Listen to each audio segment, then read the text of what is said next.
Alright guys, how's it going? So we've got chapter 6 here, starting chapter 6. Alright, so as usual with these video lectures, you guys have your notes packets. You can start and stop the video as you need to make sure that you get down all the notes you need. On this lecture, there will be times where you have to leave some spaces so that we can fill in the blanks and add in some stuff during the lecture review in class. Okay, so just make sure that you leave your space when I indicate it. And let's go ahead and get started on section 1. Alright, so chapter 6, talking about combining demand and supply. Now some of the guiding questions we'll take a look at. How do supply and demand create balance in the marketplace? What are differences between a market in equilibrium and a market in disequilibrium? Remember, do not write these down. These are our guiding questions. And what are the effects of price ceilings and price floors? Now, this next part I do want you to write down, all right, because this is kind of like review information to get you back into the mode of thinking markets. Now, markets make certain that consumers can buy products that they want.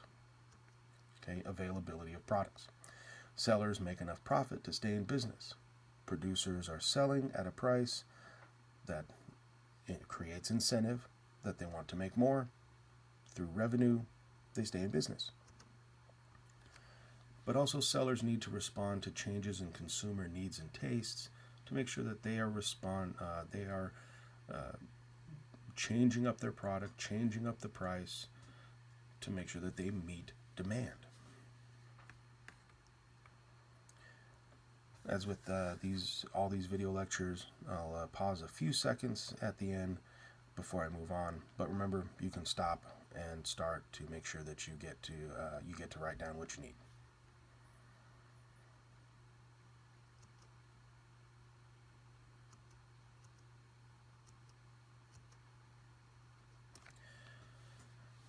Now, looking at demand schedules. Remember, demand schedules demonstrate the law of demand. All right, they show that as prices rise, demand will go down. As prices rise, demand will go down. Now, demand schedules do this by showing how much consumers are willing to buy at various prices. All right, recall that we constructed plenty of demand schedules, and you guys are going to need plenty more practice. Supply schedules demonstrate the law of supply. It shows how much sellers are willing to sell at various prices. Remember, law of supply, as price goes up, supply will go up. Now, where we want to find the happy point where both demand is being met and suppliers are happy with the selling price, we need to take our market demand schedules and market supply schedules. We'll use market schedules in our examples. But we'll take these demand and supply schedules and compare them, and we will end up graphing them to find what's called equilibrium.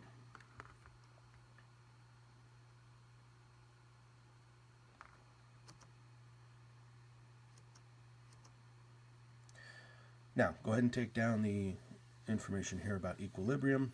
However, do not recreate the schedules and the graph. You guys will be getting plenty of practice on that on your own. This will simply be to demonstrate what it's all about. Alright, so on the right side of the screen here we have a combined supply and demand schedule. All we did is we took a supply and demand schedule for pizza slices and we plugged in some numbers just like you guys have done before. Now as we plug in numbers, you'll see that the graph is being built there on the left hand side. So let's take a look at our prices of slices of pizza. So left hand side of the table here, we start out at 50 cents and it goes all the way down to $3. Alright, so law of demand automatically tells you that as price goes down, as price rises, demand is going to shrink. Okay, seen that 100 times before. We're familiar with that. But law of supply also tells us that as prices rise, supply is also going to rise. All right, because the supplier wants to get in on that good selling action at the higher price. Now let's take a look at where comparison kicks in. You'll see that at 50 cents per slice of pizza, quantity demanded is 300. Makes sense on the consumer side because cheap pizza slice, people are going to want to buy that pizza while it's cheap. However, that cheap price is also not going to generate as much revenue for the seller. So they're not going to make as much because there's no incentive for them to make a bunch if there's not going to be a lot of revenue made, and especially if there's very little, if no chance for profit. Price rises a little bit, $1 per slice. Quantity demanded has gone down a little bit, okay, according to law of demand. But now quantity supplied has gone up, according to law of supply. Because at the higher price now, suppliers are willing to make more pizza so that they can try to generate more revenue and hopefully turn some profit. However, what we still get here is that between these two prices, supply is not meeting demand. And the way we can tell that is because there's a discrepancy here. There's a shortage of 200 slices of pizza. 300 are demanded, but only 100 are supplied. At the next price, 250 are demanded, but only 150 are supplied. So we still have a discrepancy between these two, and that discrepancy means that there's a shortage from excess demand. In other words, at these lower prices, more pizza is being demanded than is being supplied because consumers want to get in on the cheap pizza price, but suppliers are not making as much money off of the cheap pizza price. All right, so we have a mismatch here. Let's go to the next price amount, $1.50.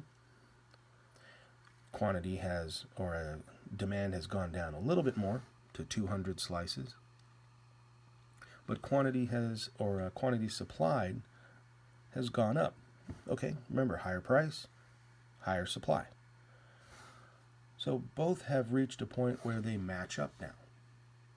This is known as equilibrium because now consumer demand is being met at a certain price and supply is being supplied at a certain price because suppliers can now make good revenue off of this supply of pizza.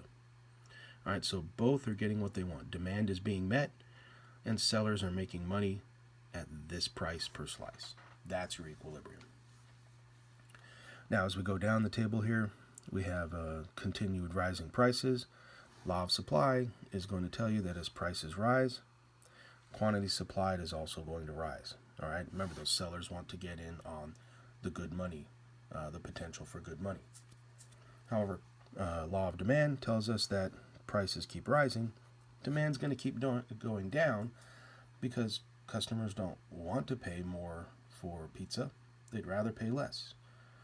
All right, so we're starting to get out of balance again. And prices will keep rising until the market corrects itself and things kind of snap back to the equilibrium. All right, so this is that interaction between buyers and sellers kicking in.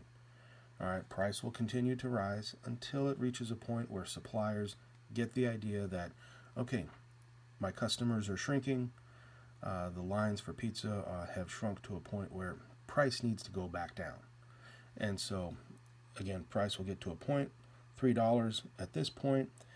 Demand has shrunk to a point that sellers get the idea, okay, I've got to reduce price so that I can build my lines for pizza again, so that I'm back to a place where consumers are buying enough, suppliers are supplying enough. And for this example, that magic price is $1.50. Now, when you guys get to construct your own demand and supply schedules and then combine them, you will also see that for your different products, at your different prices, at your different quantities, you will start to see a place where you see equilibrium. Okay. Now let's go ahead and take a look at demand and supply schedules. Demand is in the purple, supply is in the green. And in this case, they plotted the points for the demand schedule, and they plotted they plotted the points for the demand schedule in purple, and they plotted the points for the supply schedule in green here. Where they intersected was at 200 slices being supplied, and $1.50 was the price. Okay, so what the equilibrium point, this graph shows us, is that at $1.50, consumers demanded 200 slices per day. And at $1.50, suppliers are meeting that demand of 200 slices because consumers are getting a price that they want, and suppliers are selling at a price that benefits them. Happy medium for all.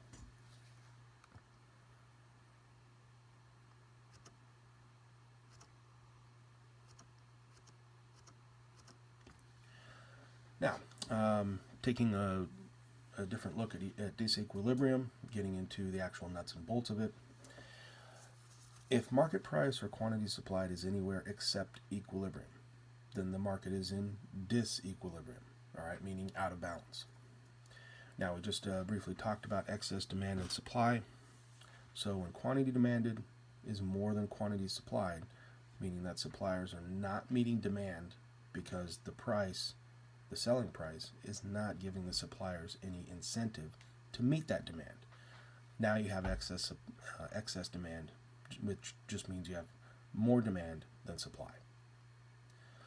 Excess supply now takes it from a different perspective. This is when the price has risen to a point where suppliers are certainly willing to produce more product or provide more services, because the selling price means that they're making more money. But because of that rising price, demand has gone down. So now sellers are left with leftover product that is not being sold because now price is kind of out of reach for consumers and they're not interested. So excess demand and excess supply are the two conditions that pop up when a market is in disequilibrium.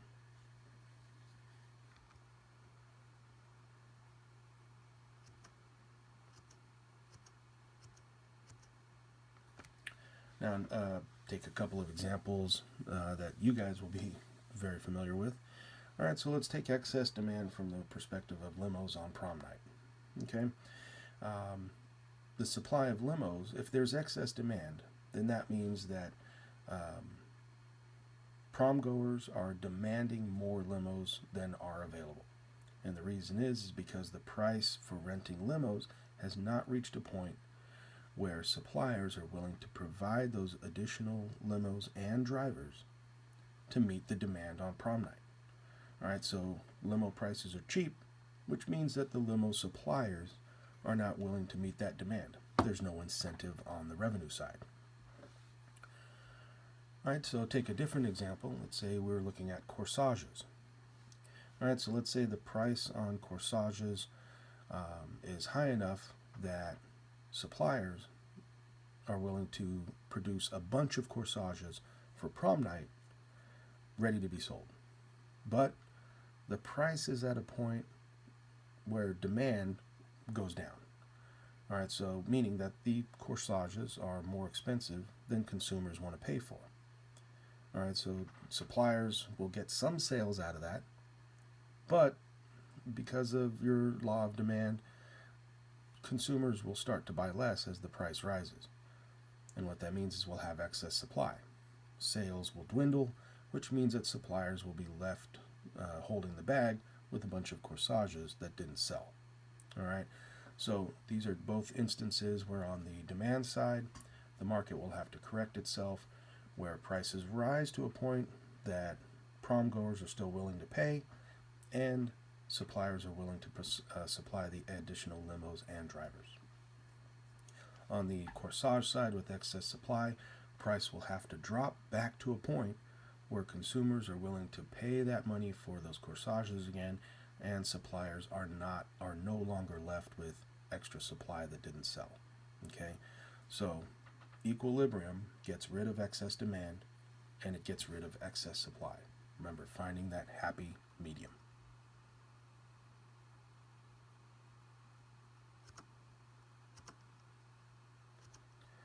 Now, what are the forces that kind of help bring a market back to equilibrium?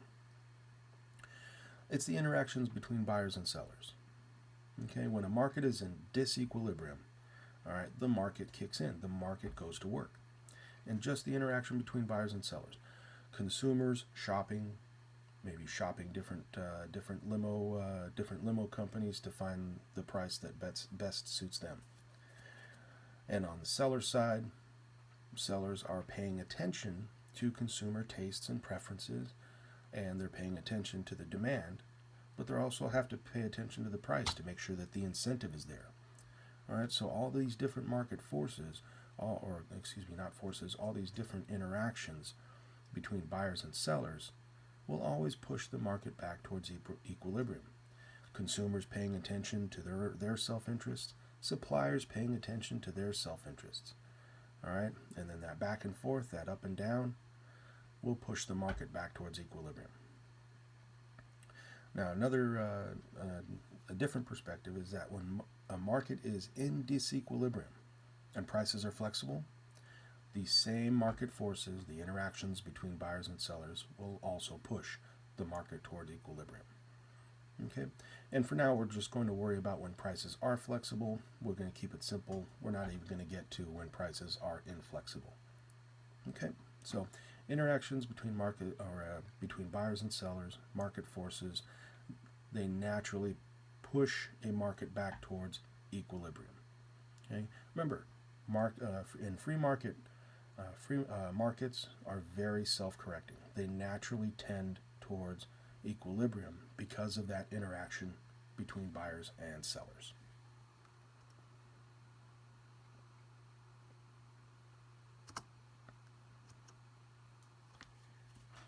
Now we're going to go through an example, again using pizza because it's something you guys are all familiar with, and it easily lends itself to examples like this. Now, what I want you guys to do is copy down what you see on the slide, okay, and make sure you leave spaces at these points where the lines are, because as we go through the lecture review, we're going to have you guys fill these in as we go along. Okay, so pause the slide long enough for you to get down what you need, and then move on.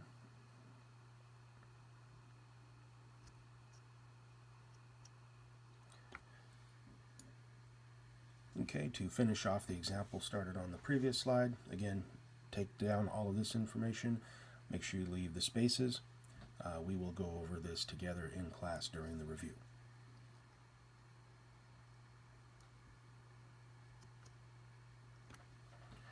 Alright guys, that's it. This is just part 1 of section 1 of chapter 6. Because, like I said, chapter 6 is going to be a little bit more challenging chapter, so we're breaking things up a little bit more to make sure that you guys are comfortable with the information and the material. Okay, make sure the notes are ready to go for the check, and we'll see you guys in class. Take care.